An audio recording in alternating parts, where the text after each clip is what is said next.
Welcome into the second portion of our investigation into fentanyl. I'm on your side investigator Josh Gann. In 1 year, we've lost more people to overdoses that would fit in Bryant-Denny Stadium. That's more than 100,000 people, and fentanyl is to blame in the majority of those deaths. So where does it come from? How does it get here?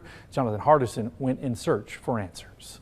For the DEA's special agent in charge of the New Orleans division, the scale of his challenge is clear. Last year alone, we lost 107,000 people to drug overdose. Bryant-Denny Stadium holds 101,000 during a normal Saturday during football season. We've lost more than would fit in Bryant-Denny Stadium. 70%, which would be 75,000 approximately, we can attribute to fentanyl. So it is some scary, scary stuff. The Bryant-Denny metaphor comes easily to the native of Pleasant Grove who grew up a Tide fan and now oversees more than 550 DEA staff in Alabama, Louisiana, Arkansas, and Mississippi, all of whom see the fentanyl problem exploding in these states. Just in the 4 states, we seized what would be equivalent of 1.6 million lethal doses of fentanyl, which that would wipe out the Birmingham, Hoover metro area. I feel that we're part of a gateway for drugs entering the United States. Byerly says much of the fentanyl they're seizing starts with chemicals manufactured in China, shipped into ports in Mexico, where sophisticated cartel labs synthesize the chemicals into fentanyl, then press that into pills or powder form and smuggle them across the border. As long as there's chemicals available, they can make that. If Mexico is a manufacturing hub for fentanyl, then cities like here in New Orleans are the warehouses. Once the product moves across the border, it's stored temporarily in homes around cities like New Orleans before it's then picked up and distributed across the southeast, heading up interstates like I-2059 into cities like Birmingham, where it's broken down again and distributed even more. That's why the DEA says stopping it in cities here like New Orleans can be so important.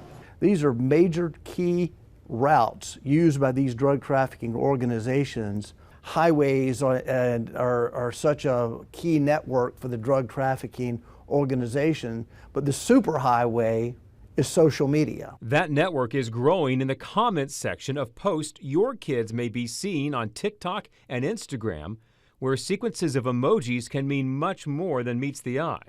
The DEA provides this list of common codes where dealers use emoji sequences like this to advertise they've got product to sell.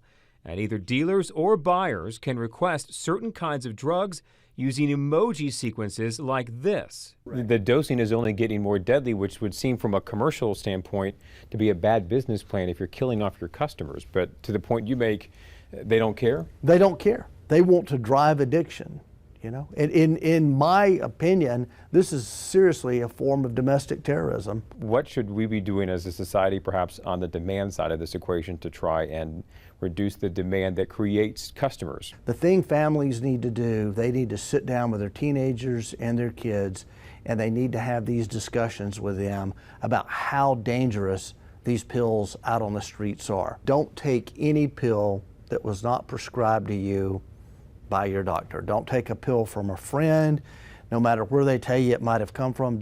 This is where we store the non-drug evidence. The DEA's evidence vault is filled wall to wall with equipment seized from raids, and you can see firsthand how the techniques and product the cartels are using are constantly changing. What happens with this, the precursor or the powder fentanyl and filler or whatever the drug trafficking organization is going to press into the pill. Usually we're seeing it's the fentanyl and we're seeing some other type of filler.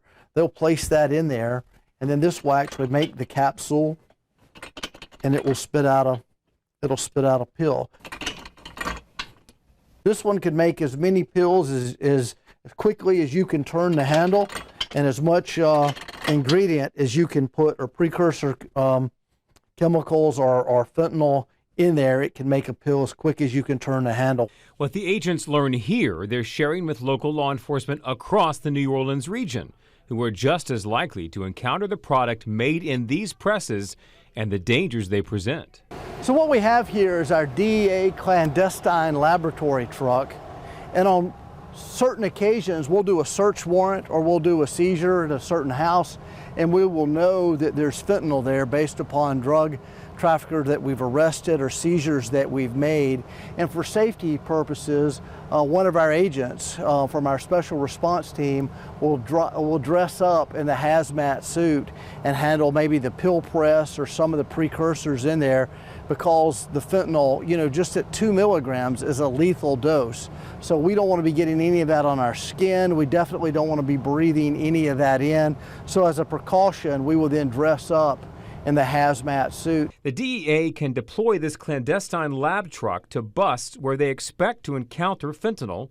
Agents dressed in hazmat suits like these, originally designed to handle meth labs back in the 90s and early 2000s, now can use these to handle a drug even smaller and much deadlier. We won't even test that, whereas years before we would do a field test on this particular alleged drug prior to it going to the lab. Now we don't. Now we package it up and take it directly to the lab. We've had agents that have been exposed and have had shortness of breath. To prevent something like that, the DEA is hosting education seminars for police officers and deputies around the Southeast, flying in their DEA lab staff to explain how to handle the deadly drug and protect yourself. Just because the fentanyl is so dangerous. A protection effort the agency says is constantly ongoing, not just for their officers, but for the rest of the public as well.